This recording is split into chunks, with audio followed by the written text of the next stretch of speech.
Bonjour à toi formateur ou formatrice et bienvenue dans ce nouveau podcast dans lequel aujourd'hui je vais t'expliquer comment rédiger la convocation pour tes stagiaires en formation.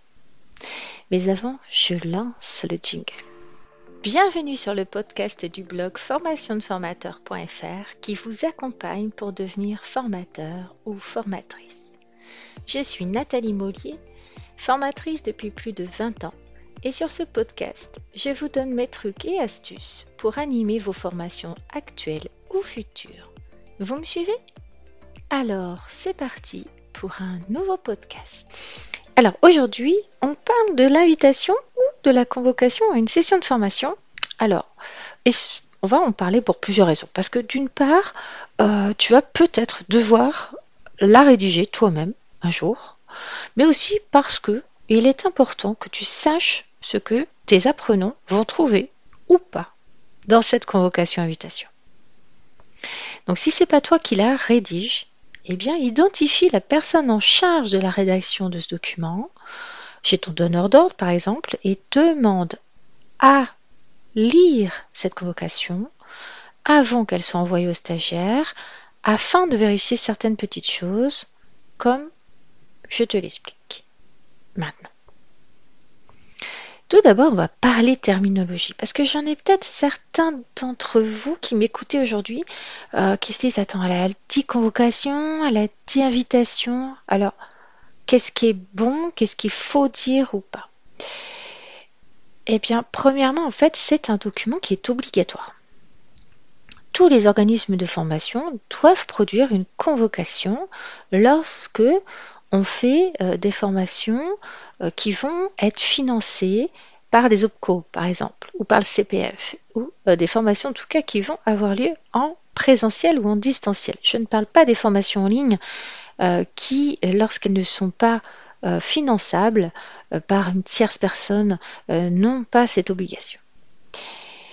Donc, ça veut dire que si c'est obligatoire, ça veut dire qu'un seul appel téléphonique ne va pas suffire, et que si on envoie cette convocation par mail, eh bien, elle doit être en pièces jointes, clairement identifiable comme une convocation en respectant en fait une certaine forme, avec un certain contenu.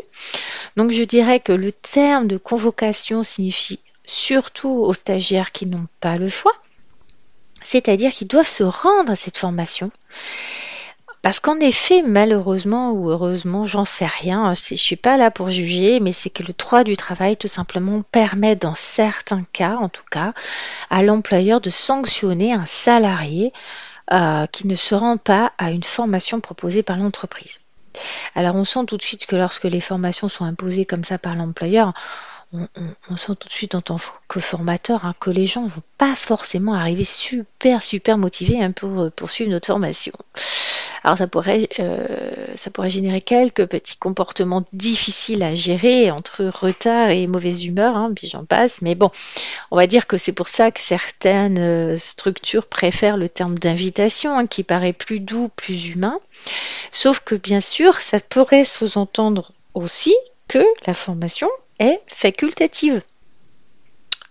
Donc le risque, bien sûr, ce serait que trop peu de personnes viennent ou qu'elles ne se sentent pas obligées de répondre, tout simplement pour signifier qu'elles viendront ou qu'elles viendront pas. Et donc le formateur risque de se retrouver face à trop peu d'apprenants ou à l'inverse devant trop de personnes. Donc soyons clairs, en fait, personnellement, je préfère le terme convocation parce qu'il n'est pas équivoque, même s'il peut sembler un peu autoritaire, mais il a le mérite d'être facilitateur pour tout le monde, parce que le stagiaire, il sait qu'il n'a pas le choix, et il faut qu'il vienne, il va bloquer la date du coup dans son agenda, puis le formateur, lui, il sait combien de personnes il va devoir former, et puis il peut ainsi en fait se préparer ses jeux de rôle, ses mises en situation s'il en a, etc., ses exercices pratiques.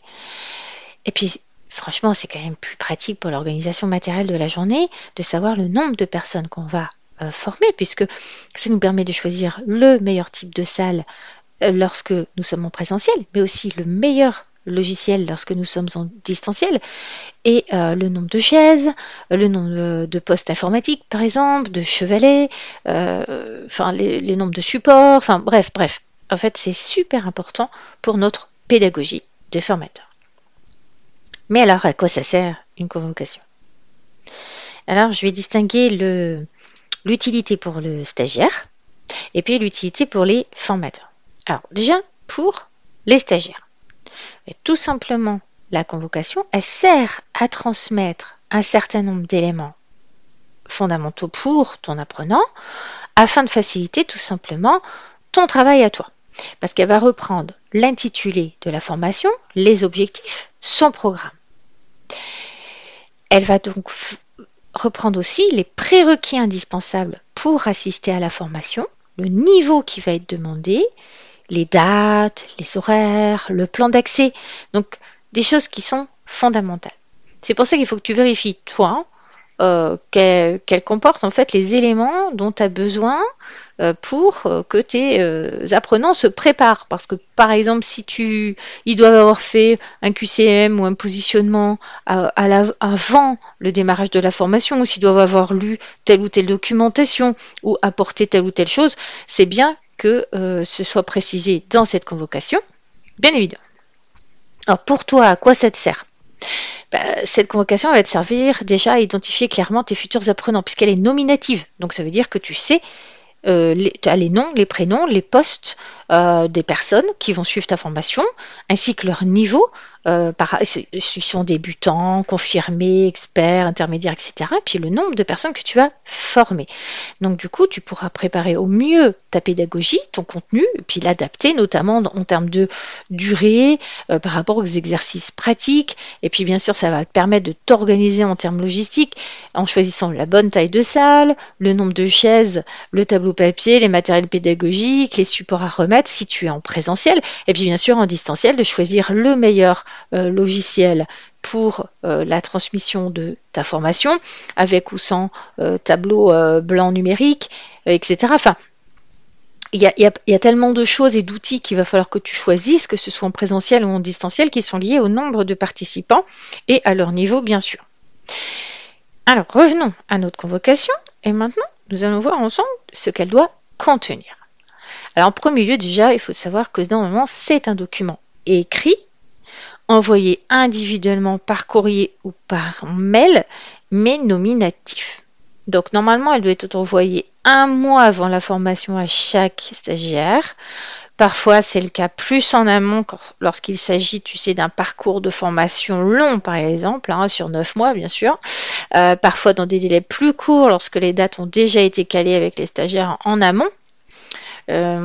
Donc la convocation, elle va comprendre des items obligatoires et puis d'autres qui sont plutôt conseillés car ils vont être très pratiques pour l'apprenant et le formateur. Alors, en gros, qu'est-ce qu'elle va comprendre?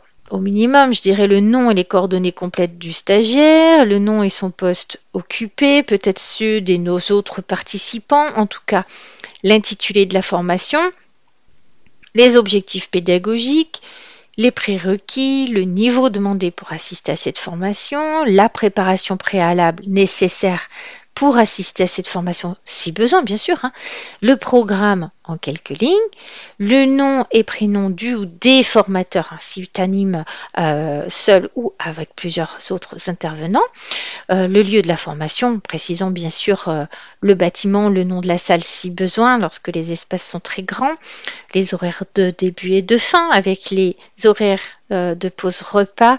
Ça permet aux stagiaires de savoir à quel moment ils pourront passer des coups de téléphone, par exemple, ou envoyer des mails.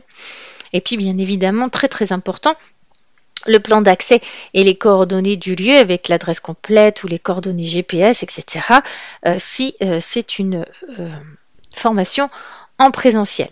On peut bien sûr joindre des documents en plus. Tu peux mettre un questionnaire de niveau.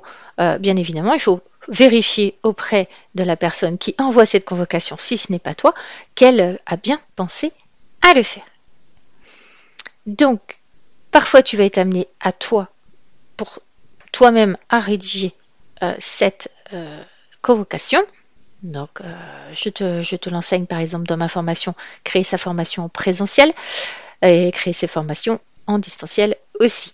Alors, même si tu ne rédiges pas cette convocation, sache qu'il est important que tu sois au courant de ce qu'elle contient que tu l'aies lu, parce que toi aussi, du coup, normalement, tu reçois une convocation si tu travailles pour un organisme de formation avec le lieu de la rencontre. Ça te permet d'appeler avant pour vérifier qu'ils ont bien le matériel dans la salle dont tu as besoin.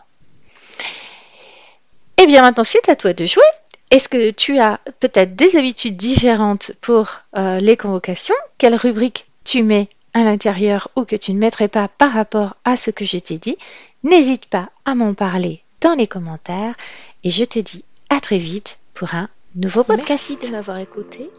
En complément de ce podcast, j'ai écrit un article détaillé sur ce sujet que je vous invite à lire sur mon blog formationdeformateur.fr. Encore merci pour votre attention. Je vous dis à bientôt pour un prochain podcast du blog formationdeformateur.fr.